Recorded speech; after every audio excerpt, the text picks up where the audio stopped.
Hello, and welcome to the Hydescience Lab Series, Episode 6. It's DNA Necklace Day. So, this is our first kind of formal um, lab procedure that we do for the year. This one, we walk the students through every step of the report and how to get a successful submission with the grade that they desire. So we go over our rubrics. So every lab they will have a rubric similar to this, um, where it goes over each section and how many points they are worth for that section. So we teach them how to use these rubrics. We guide them through. We write them together for this first report, and so hopefully this gives the foundation of the expectation of for what they need to submit when they do lab reports. But today's lab, the DNA necklace. So in this lab, students will extract cheek cells from their inside of their cheek. They do this just by kind of scraping their cheeks with their teeth.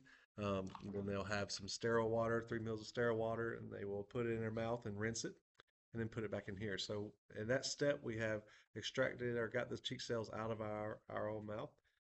The next step would be we need to open these cells or lyse these cells, and that's one of our big terms for this lab is lyse.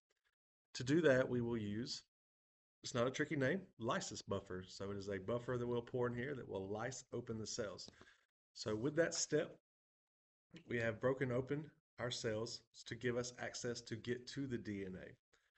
We also will use a protease and salt solution. And we know this is an enzyme because it ends in ASE, and that tells us this is an enzyme. And it starts with prot, so it's probably an enzyme that does something with the proteins. In this case, it'll help, break down and deteriorate those proteins that the DNA may be wrapped around or that are remaining in the cell. Just kind of further break down things that the lysis buffer did not do. And then the salt component is also very important because DNA is negatively charged, and what the salt will do, it will neutralize that charge and allow us to precipitate it. We also have a step where probably can't see it, but it's over there. Where's my finger? Right there. That is our water bath set up at 50 degrees Celsius. We'll use that to speed up the process. And then the final step would be the addition of the cold alcohol. So what this does is we'll get a layer of our water solution with our DNA in it, and then the alcohol, cold alcohol on top. And in the middle of that layer, so we'll have our lysed cell solution here, and then we'll have the cold alcohol.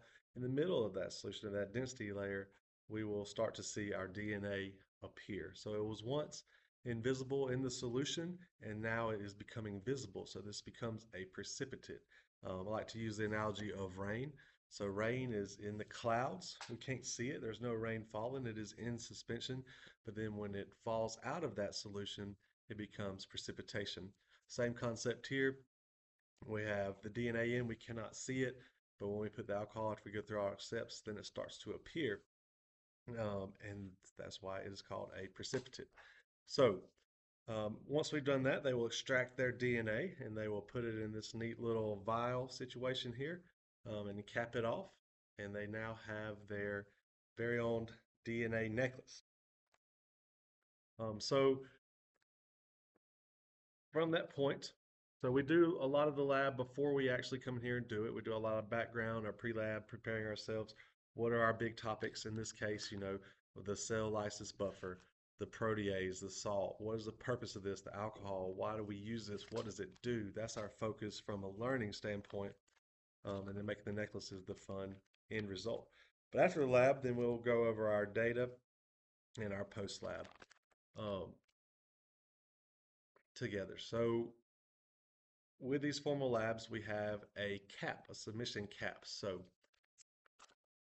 regardless of how well they do on this, if they just do this, they're capped at an 80.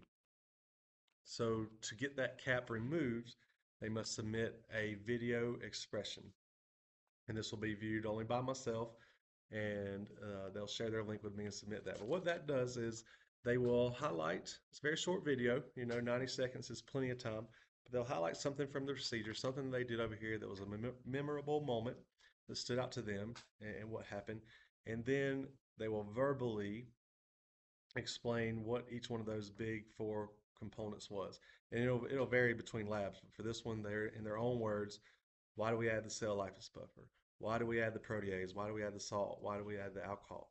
So just putting that into words verbally, just to enhance the retention and the learning process.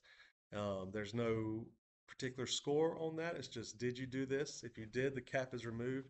If you did not do it, then the cap is there.